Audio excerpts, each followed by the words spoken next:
Welcome हो students. आज मैं आपको चैप्टर 13 का ही एक टॉपिक के विषय में डिस्कशन करेंगे। ठीक है, तो जो आपको पता है आज का चैप्टर भी है why do we fall in. ठीक है, तो इसमें हमने कुछ डिजीज़ के बारे में स्टडी किया था, क्रोनिक डिजीज़, एक्यूट डिजीज़। इसके अलावा हम जो हैं नेक्स्ट उसी से रिलेटेड कुछ अलग टॉपिक्स पे हम डिस्कशन करेंगे। तो चलते हैं अपने टॉपिक्स।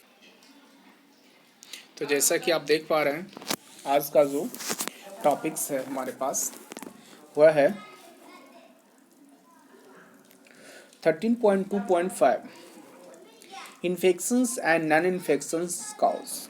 ठीक है, इस चैप्टर में हम स्टडी करेंगे और इस टॉपिक में 13.2.5 में स्टडी करेंगे कि कुछ ऐसे भी बीमारियां हैं, ठीक है, कुछ ऐसे भी फैक्टर्स है, ठीक है, जो इन्फेक्शंस, ठीक है, एक से दूसरे में जाता है और कुछ ऐसे हैं जिसमें नहीं भी जाता है।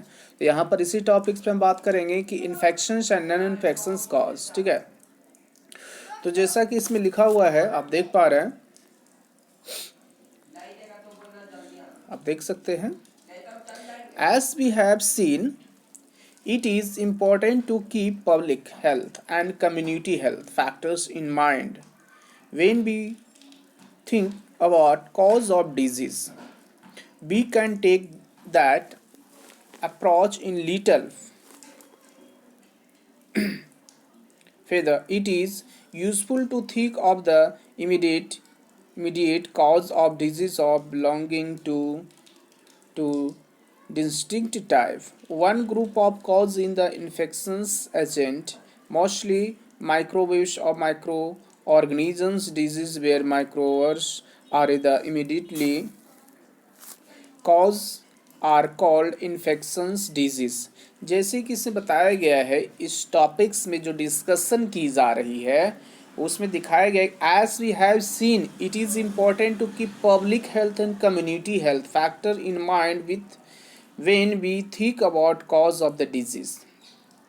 हमने ऐसा बहुत सारे चीज़ों को देखा, हमने जाना, ठीक है, हमने देखा कि जब कभी भी, ठीक है, रोग के कारण के विषय में सोचते हैं तो हमें जो है, ठीक है, एक पब्लिक और दूसरा कम्युनिटी, ठीक है, हेल्थ संबंधी कारकों में ध्यान में रखना आवश्यक होता है। ठीक है, we can take the approach a little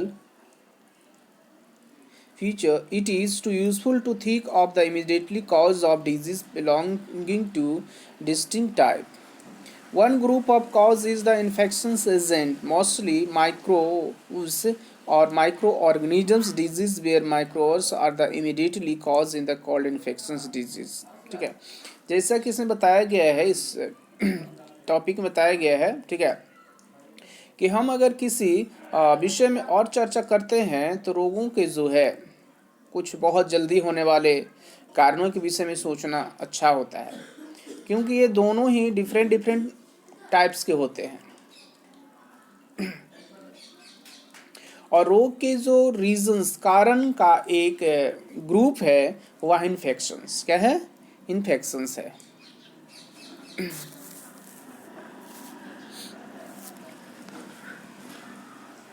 This is because the microbes can spread in the community and the disease they cause will spread with them. जैसा कि इसमें ये भी बताया दिया गया है, ठीक है, कि कुछ जो है माइक्रोब्स, माइक्रो ऑर्गेनिजम्स, वह रोग जिनके जो है माइक्रोवेस, माइक्रो ऑर्गेनिज्म जो बहुत छोटे होते हैं, उन्हें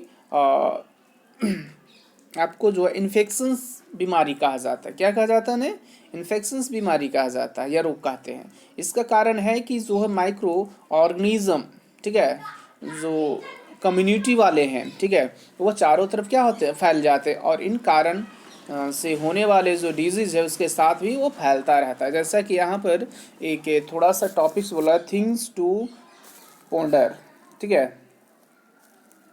पोंडर है। अब देखते हैं इसमें क्या सोचने की बातें की गई है। तो वो बोला है फर्स्ट पॉइंट में, जैसा कि आप देख पा रहे हैं यहाँ, do all disease separate to people coming in contact with the sick person, यानी क्या रोगी व्यक्ति के संपर्क में आने पर सभी रोग फैल जाते हैं, ये बोला है कि क्या सभी रोग फैलते हैं।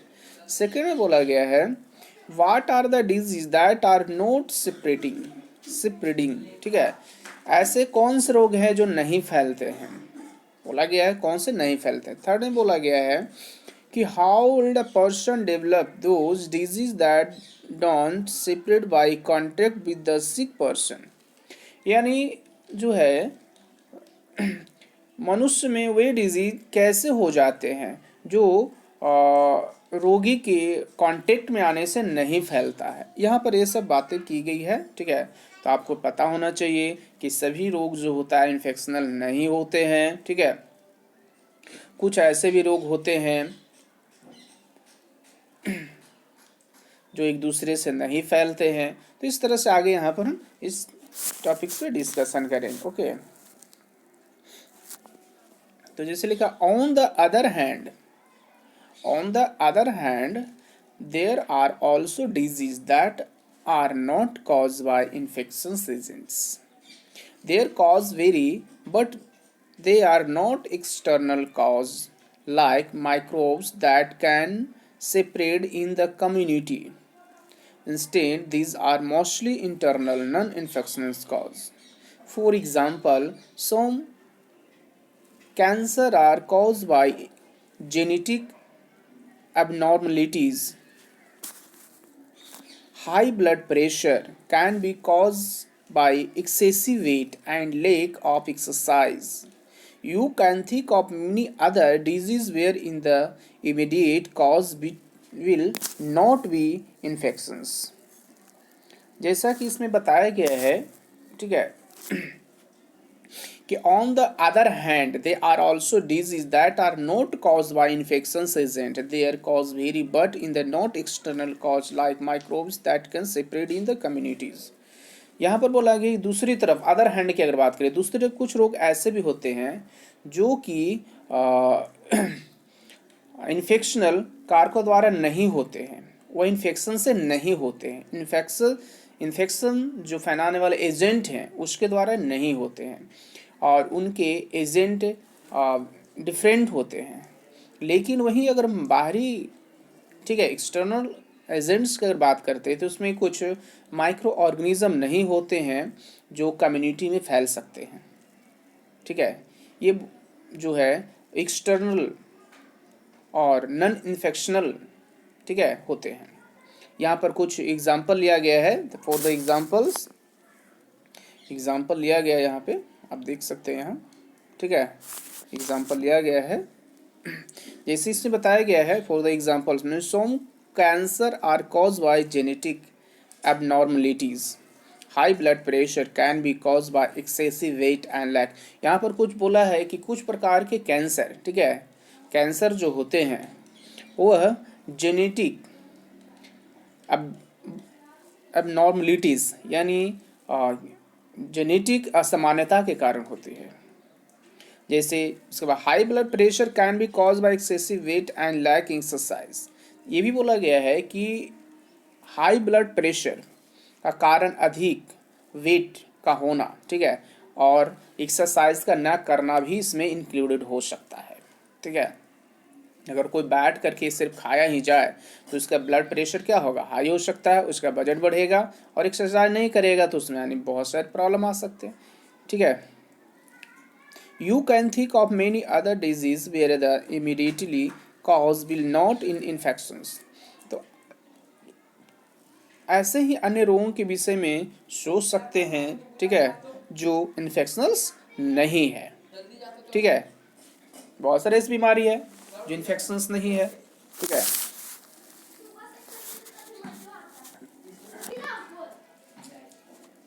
अब यहाँ पर देखिए आपके पास जो है एक बुक में डायग्राम दिया हुआ है, ठीक है। डायग्राम कहें तो एक छोटा सा अलग, ठीक है। तो देखते हैं इसमें जो बताया गया है उस पर हम डिस्कशन करेंगे। ये है कि peptic ulcer and the Nobel prize. Peptic ulcer पे जो है किसी ने नोबेल प्राइज, ठीक है, हासिल किया था। कौन है और कैसे उसने हासिल किया था, इसके बारे में यहाँ कुछ बारे में बताया गया है। ठीक है, तो चलते हैं, इस टॉपिक्स को हम स्टडी करा देते हैं। For many years everybody use to think that peptic ulcer which cause acidity related pain and bleeding in the stomach and duodenum, where because of lifestyle reasons everybody through in the streets food life led to in the lot in acid secretion in the stomach and eventually cause peptic ulcer। यहाँ पर बोला है कई वर्षों से हम यही सोचते थे कि पेप्टिक अल्सर जो है वो स्टोमक, ठीक है, तथा ड्यूडेनियम से वह एसिडिटी के कारण जो है पेन तथा ब्लीडिंग, ठीक है, करता है। ठीक है, पेन होता है और bleeding in the stomach in the duodenum. ठीक है, where because of lifestyle reason everybody through and the stressful life led to a lot in the acid secretion in the stomach and eventually cause peptic ulcer। लेकिन प्रत्येक व्यक्ति सोचता था कि परेशानी भरे जीवन में जो है स्टोमक में जो एसिड का सिक्रेशन होता है जिसके कारण पेप्टिक अल्सर होता है। ठीक है, ऐसा लोगों का सोचना था। तो आगे यहाँ पर बताया गया है द टू ऑस्ट्रेलियाई made in discover that in the bacterium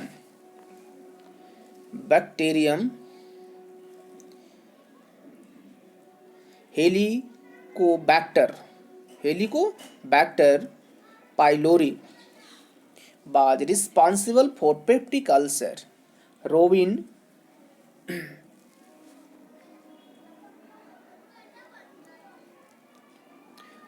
born 1937 in the pathologist from Perth, Australia, say these small caught in the bacterium in the lower part of the stomach in many patients. He noticed that signs of the inflammation were always present around these bacteria। जैसा कि इसमें बताया गया है कि दो ऑस्ट्रेलियाई वैज्ञानिकों ने, साइंटिस्ट ने, ठीक है, ऐसा पता लगाया कि एक बैक्टीरिया जिसका नाम है हेलिकोबैक्टर पाइलोरी, वह जो है पेप्टिक अल्सर का कारण है। पर्थ ऑस्ट्रेलिया के एक डिजीज साइंटिस्ट ने जिसका नाम है रोबिन बोरेन, 1937 में उनका जन्म हुआ था। ठीक है, इन्होंने जो है कुछ पैथोलॉजिस्ट हुए थे। So this small covered in the bacteria in the lower part of the stomach in the many patient.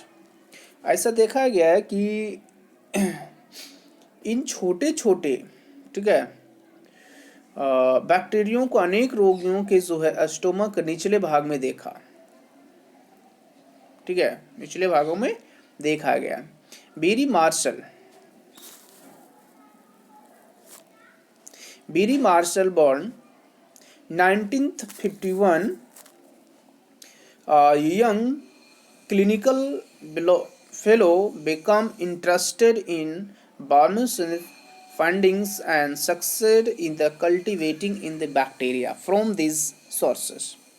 In treatment studies, Marshall and Barnes solved in the patient could be carried of the peptic ulcer only when in the bacteria were killed off from the stomach। जैसे कि यहाँ पर बताया गया है, ठीक है, कि बेरी मार्शल, तो वो दिया हुआ है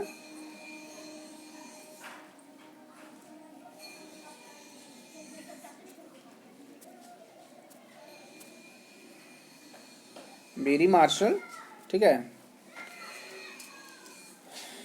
बेरी मार्शल जिनका जो बर्थ हुआ था 1951 में, वह एक केमिकल फ्लॉ थे, यानी कहा जाए कि एक चिकित्सक ने वॉरेन की खोज में दिलचस्पी ली और उन्होंने इन स्रोतों से बैक्टीरिया का जो है संवर्धन करने में सफलता प्राप्त की थी, ठीक है।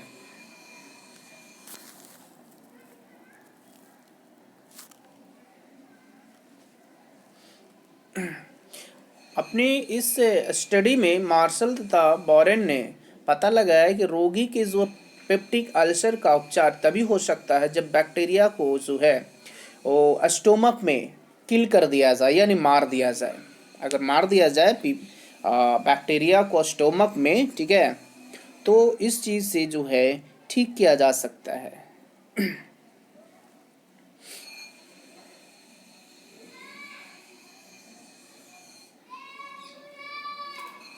इस तरह से यहाँ उसने बताए थे, ठीक है, लिखा है यहाँ पर बता रहे kill off from in the stomach thanks to this pioneering discovery फिर the Marshall and variant peptic ulcer disease is not longer in the chronic frequently disable condition but a disease that can be cured by the short period of treatment with the antibiotics. तो इस तरह से जो है तो martial तथा borane ने इस कार्य के लिए, इस वर्क के लिए विश्व, ठीक है, कम्युनिटी का आभारी है कि पेप्टिक अल्सर, ठीक है, और इसमें जो है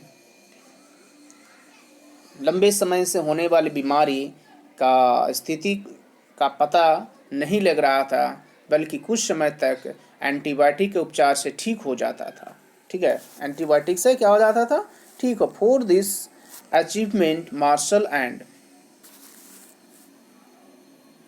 Born seen in the pictures received in the Nobel Prize of the Physiology and Medicine in 2005। इन खोज के लिए मार्शल और बोरेन को जो है जो फिगर में दिया गया है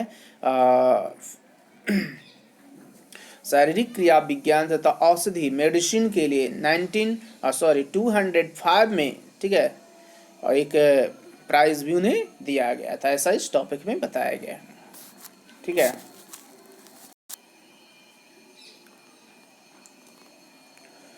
The ways in which disease separate and the ways in which they can be treated and prevent of the community level will be different for different diseases. This will depend on the lot of whether in the immediately cause or infection or non-infections। तो रोग के फैलने के तरीके तथा उनके उपचार, ठीक है, कि जो डिफरेंट मेथड है उसके कम्युनिटी स्तर पर उनके निवारणों की विधियाँ डिफरेंट रोगी के लिए डिफरेंट होती है। यहाँ पर ये निर्भर करता है कि उनके जो है तत्कालिक कारण, ठीक है, इन्फेक्शनल है या नॉन इन्फेक्शनल है, ठीक है। तो इस टॉपिक में बस इतना बताएगा। उसके बाद आपके पास कुछ क्वेश्चन, जो क्वेश्चन आपको स्क्रीन पे दिखाई दे रहा है, ठीक है, जैसा कि क्वेश्चन 1 में इसमें बताया गया है, क्वेश्चन सही है। तो फर्स्ट है list any 3 reasons which you would think that you are sick and out to see in the doctor if only one of the symptoms were present, would you still go in the doctor, why or why not? ऐसे 3 कारण बताना है जिसमें आप सोचते हैं कि आप बीमार हैं और आप डॉक्टर के पास जाना चाहते हैं, और यदि इनमें से एक भी सिम्टम्स हो तो क्या आप फिर से जो है डॉक्टर के पास जाना चाहेंगे, क्यों अथवा क्यों नहीं, ऐसा इसमें बताया गया है क्वेश्चन। सेकंड क्वेश्चन जो है उसे बोला गया है in which of the following case do you think the long term effects on your health are likely to be most unpleasant. इसमें बोला गया है कि निम्नलिखित में से किसके लंबे समय तक रहने के कारण आप समझते हैं कि आपके जो हेल्थ पर वो बुरा प्रभाव पड़ता है, क्यों? तो इसके पॉइंट कुछ है। फर्स्ट है if you get jaundice. Second है if you get lice. Third if you get arms why. यानी इसमें फर्स्ट पॉइंट बोला गया है यदि आप पीलिया से रोग से परेशान हैं या ग्रस्त हैं। सेकंड बोला है यदि आपके शरीर पर जू है। थर्ड में बोला गया है यदि आप मुहासों से ग्रस्त हैं। ठीक है। नेक्स्ट टॉपिक हमारे पास जो आए हुए हैं, हमारे पास जो दिख रहे हैं वह है 13.3 इन्फेक्शंस डिजीज, जिसको कहते हैं संक्रामक रोग। उसके बाद 13.3.1 इन्फेक्शंस एजेंट, या जो इन्फेक्शन वाले फैलाने वाले एजेंट हैं, जो कारक है, उसके बारे में हम लोग जानेंगे। ठीक है, कि कौन कौन से ऐसे एजेंट्स है जो इन्फेक्शन को बढ़ाता है, फैलाता है। ठीक है, तो चलते अपने आज के टॉपिक्स को स्टडी कराते हैं आपको। We have seen that in the entry diversity seen in the living world can be classified into the 5 groups. This classification is based on the common characteristics between different organisms. Organisms that can cause disease are found in the wide range of such categories of classification. Some of them are virus, some are the bacteria, some are the fungi, some are single celled animals of protozoa. Figure number 13.1.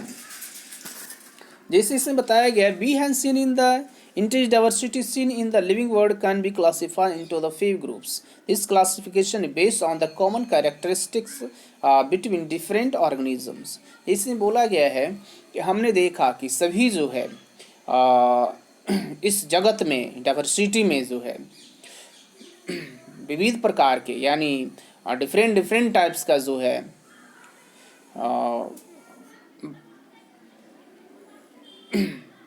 बहुत सारे ऐसे class में विभाजित किया जाता है, divide किया जाता है, क्लासिफिकेशन किया जाता है। तो डिफरेंट ऑर्गेनिजम्स का क्लासिफिकेशन कुछ सामान्य, ठीक है, गुणों के आधार पर करते हैं।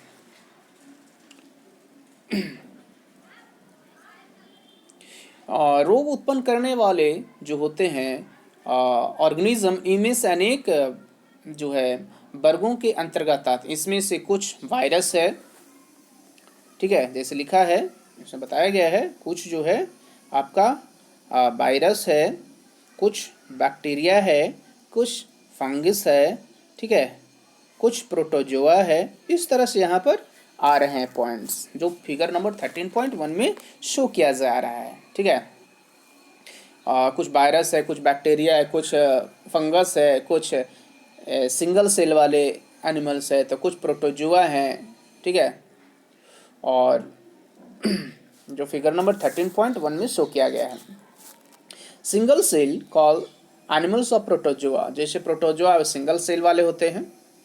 ठीक है, some diseases are also caused by the multicellular organisms such as worm of the different kinds. इसमें से कुछ जो है मल्टीसेलुलर ऑर्गेनिजम्स होते हैं, यानी बहुकोशिकीय जीवों हैं, जिसमें अनेक प्रकार के वर्म्स, कृमि से भी होते हैं, डिफरेंट काइंड वर्म्स के थ्रू भी ये फैलता है। ठीक है,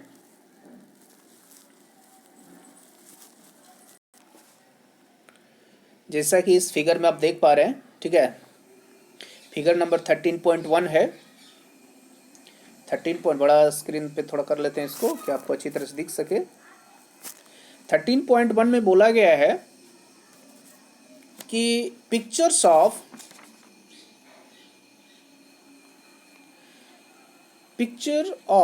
SARS virus coming out see arrow, for example, of the surface of an infected cell. The wide scale like represent 500 monometers, which is half of the micrometer, which is 1,000 of millimeter. The skull lie give us the idea of how small in the thing we are looking at our coarsely basis में बोला गया है कि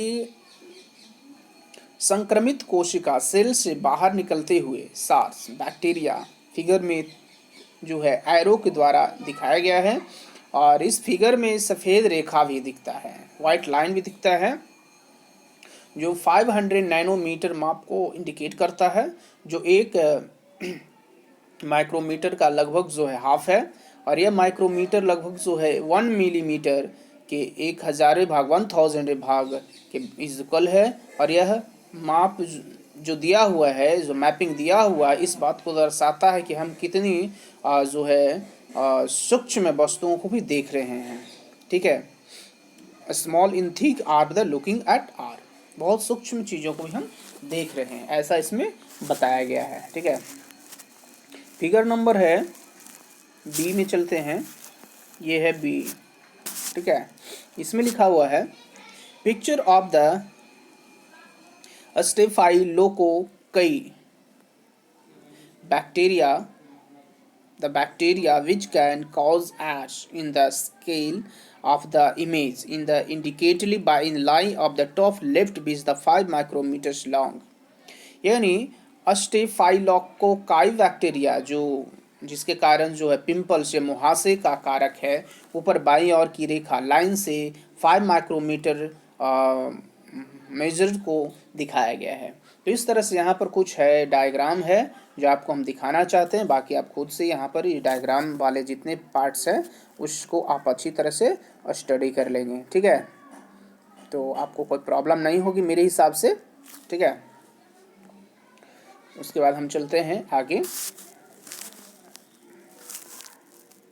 यहाँ से हम study कराएंगे, अभी यहाँ से बताएंगे। ठीक है,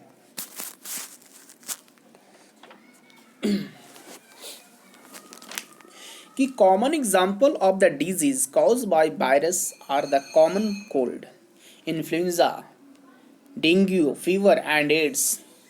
Diseases like typhoid fever, cholera, tuberculosis, and anthrax are caused by bacteria. Many common skin infections are caused by different kind of the fungi, protozoa, microbes cause man. Many familiar diseases such as malaria and kala-jar, all of the have also come across in intestine-borne infections, as we in the disease like elephantitis caused by different species of worm।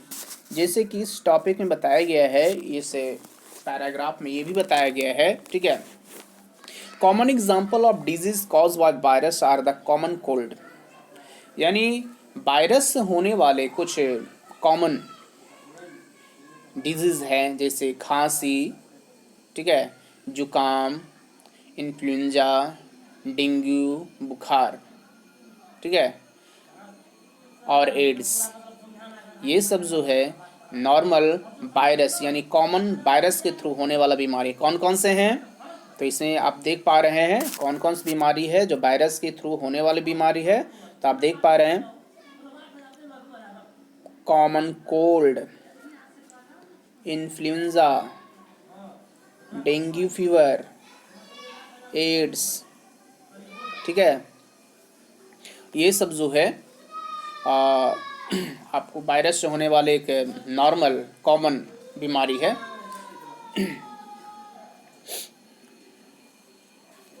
उसके बाद बताया गया है कुछ ऐसी बीमारी है जैसे टाइफाइड, आप देख पा रहे हैं टाइफाइड,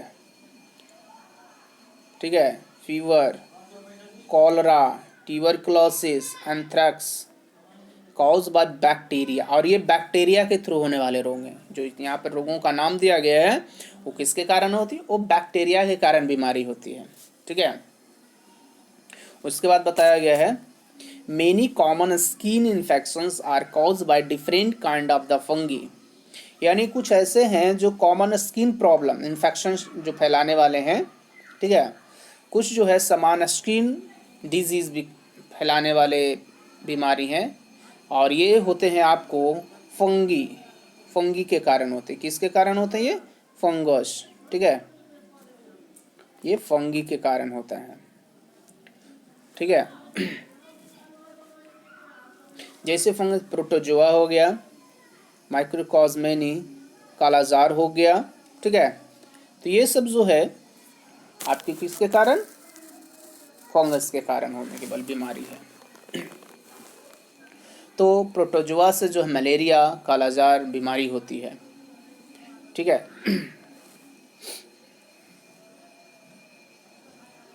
तो फंगस के कारण कौन सा हो रहा है? तो आप देख पा रहे हैं malaria and kala-azar. All of us have also come across intestinal worm infections as well the disease like elephantiasis caused by different species of worm, ठीक है। इसके अलावा जो है हम देखते हैं कि हमारे इंटेस्टाइन में कुछ बॉम्ब्स हो जाते हैं, क्रीमी हो जाते हैं, जो संक्रमण से परिचित हैं उसके कारण।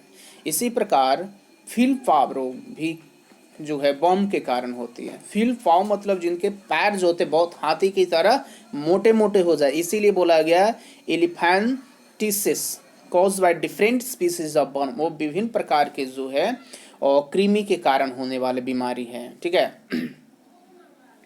कृमि बॉर्न के कारण होने वाली बीमारी है, okay. Why is it important that we think of these categories of infections agent? The answer is that these categories are important factors in deciding what kind of the treatment to use. Members of each one of these groups, virus, bacteria and so on, have many biological characteristics in common. जैसे इसमें ये भी बताया गया है कि यह क्यों जो है, ठीक है, why is the importance that we think in these categories of infectious agent. यह क्या क्यों महत्वपूर्ण है कि हम जो है इन्फेक्शंस एजेंट के इन वर्गों के विषय में सोचते हैं। इसका आंसर भी आपको ही देना है, ठीक है। या this answer that is this categorise the importance factors in deciding the kind of the treatment to use the members of is the one this group virus bacteria and so on have many. यानी बोला गया है यहाँ कि इसका उत्तर यह है कि ये वर्ग उपचार की विधि निर्धारित करते हैं। इन वर्गों के प्रत्येक जो है मेंबर्स के बायोलॉजिकल प्रॉपर्टीज में समानता होती है, जैसे वायरस, बैक्टीरिया आदि। अब यहाँ पर कुछ एग्जाम्पल्स हमारे यहाँ पास आ रहे हैं, जैसे all virus for example live inside host cells where bacteria very rarely do. Virus, bacteria and fungi multiple very quickly will war multiple very slowly in the comparison. Taxonomically, all the bacteria are the close related to these than virus and vice versa. यानी यहाँ पर ये भी बातें बता दी गई है, ठीक है, कि जितने प्रकार की जो वायरस होती है, ठीक है, जितने भी प्रकार के वायरस है, live inside host cells where bacteria very rarely do. यानी सभी वायरस जो होते हैं वो परपोषी की कोशिकाओं में रहते हैं, लेकिन बैक्टीरिया में एक ऐसा कम ही होता है। और वायरस, बैक्टीरिया और फंगस में कुछ जो है तेजी से भी होता है ये चीज़ें, ठीक है।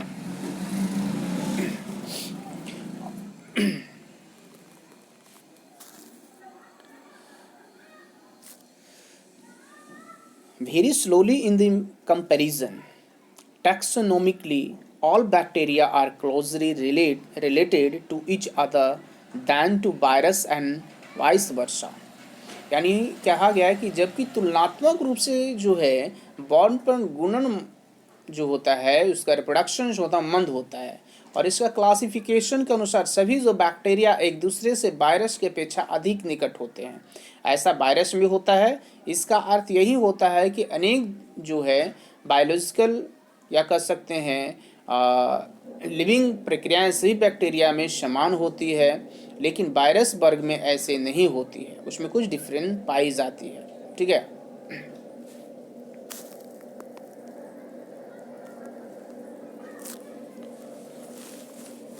As the result, drugs that block one of these life process in one members of the group is likely to effective agents many other members of the group, but in the some drug will not work again in the microbe belonging to different group।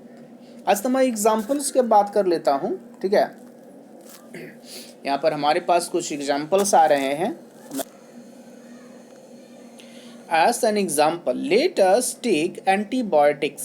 They commonly block a biochemical pathway important for bacteria. Many bacteria, for example, make a cell wall to protect themselves. The antibiotic penicillin blocks a bacterial process that weld the cell wall. As the result, in the growing bacteria become unable to make cell wall and die easily. Human cell do not make in cell wall anyway, so penicillin cannot have such as the effect of on us।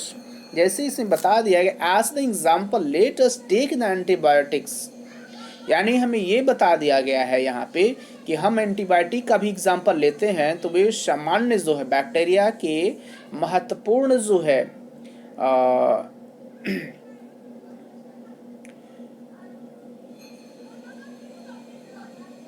Biochemical pathway, ठीक है, biochemical pathway important for bacteria. Many bacteria for example make cell wall of the protect themselves antibiotic. तो यहाँ पर biochemical की अगर बात करते हैं, ठीक है, तो बायोकेमिकल जो पथवे है उसको बंद कर देते हैं। फॉर द एग्जाम्पल बहुत से बैक्टीरिया अपनी रक्षा के लिए, ठीक है, अपने प्रोटेक्ट के लिए वह जो है protect themselves the antibiotic penicillin block cell wall. तो यहाँ पर यह भी बताया गया है कि बहुत से ऐसे बैक्टीरिया होते हैं अपनी प्रोटेक्ट के लिए जो है सेल वॉल बना लेते हैं।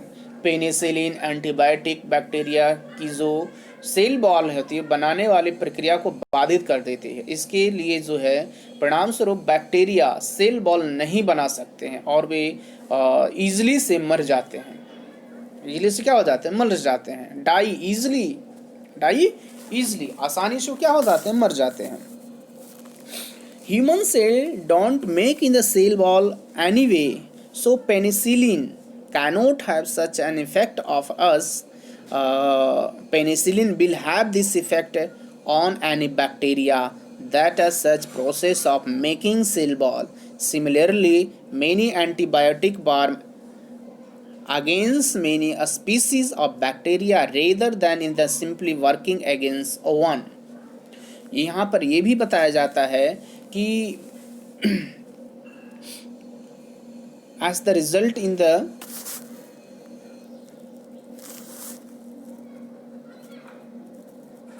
human cell do not make in human cell don't make in the cell wall anyway। यानी यहाँ पर ये चीज़ों को बता दिया गया है, ठीक है, कि मानव की जो सेल वॉल होती है वो नहीं बन सकती है, ठीक है। इसीलिए पेनिसिलिन का प्रभाव हम पर नहीं होता है। पेनिसिलिन से सभी बैक्टीरिया को इफेक्ट करेंगे जिससे सेल वॉल बनाने की जो प्रोसेस होती है। इसी प्रकार बहुत से बैक्टीरिया एंटीबायोटिक बैक्टीरिया को अनेक जो है स्पीसीज को प्रभावित करते हैं, न कि केवल एक स्पीसीज को ही करते हैं, ठीक है।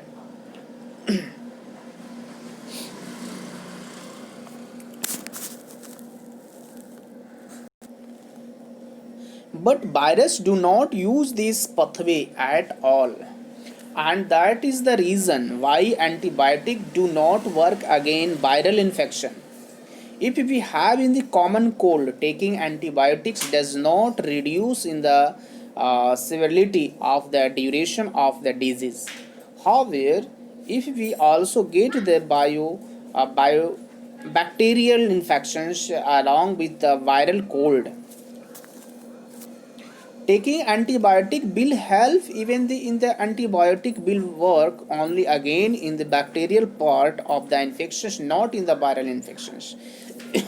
जैसे इस टॉपिक्स में आपको बता दिया गया है, ठीक है, कि but virus do not use the पथवे at all, लेकिन वायरस में ऐसे पथवे यानी मार्ग नहीं होते और यही कारण है कि कोई भी एंटीबायोटिक वायरस जो है वो संक्रमण पर प्रभावी नहीं है। यदि हम कोल्ड, खांसी जुकाम से अगर हम लोग जो हैं परेशान होते हैं तो वह एंटीबायोटिक लेने से रोग जो होते हैं, डिजीज़ जो होते हैं, उसमें तीव्रता या उसका जो उसकी समय है, टाइम ऑफ ड्यूरेशन जो होती है, कम नहीं होती है। और यदि हम वायरस से संक्रमित, ठीक है, वायरस से अगर हम लोग संक्रमित होते हैं तब एंटीबायोटिक का उपयोग लाभदायक होता है, लेकिन फिर भी एंटीबायोटिक बैक्टीरिया संक्रमण पर ही उपयोगी होगा, न कि वायरस पर होगा। वायरस पर इसका असर नहीं होता है, यानी बैक्टीरिया पर ही होती है। ठीक है, तो अभी हम आपको एक एक्टिविटीज़ की बात करते हैं। एक्टिविटी जैसा कि आप देख पा रहे हैं इसमें एक्टिविटीज़ है, ठीक है, एक्टिविटीज़ है आपका 13.5 उसमें कुछ पॉइंट्स है जो कि मैं आपको क्लियर कर देना चाहता हूँ। ठीक है, तो जैसे इसमें बताया गया है, पॉइंट्स इसके कुछ हैं।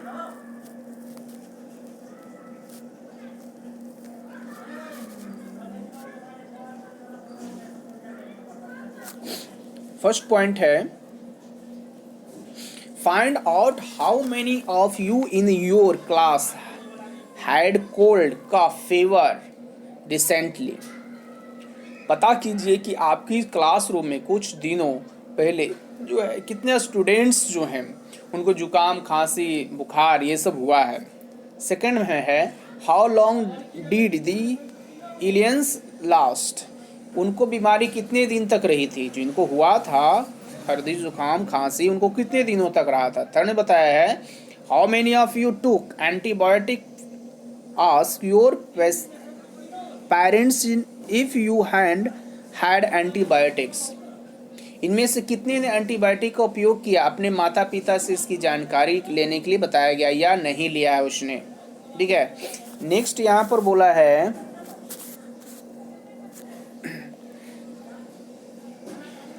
How long were those who took antibiotic ill, जिन्होंने भी एंटीबायोटिक लिया था वही कितने दिनों तक बीमार रहे थे। नेक्स्ट बोला, how long were those who did not take in antibiotic ill.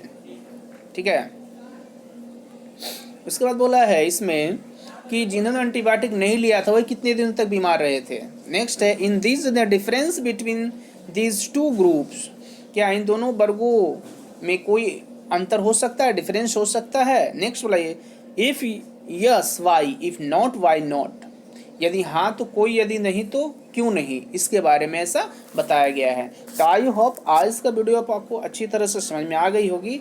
Next topics जो हैं हम 13.3.2 जो है नेक्स्ट वीडियोज़ में लेकर आएंगे। Thank you.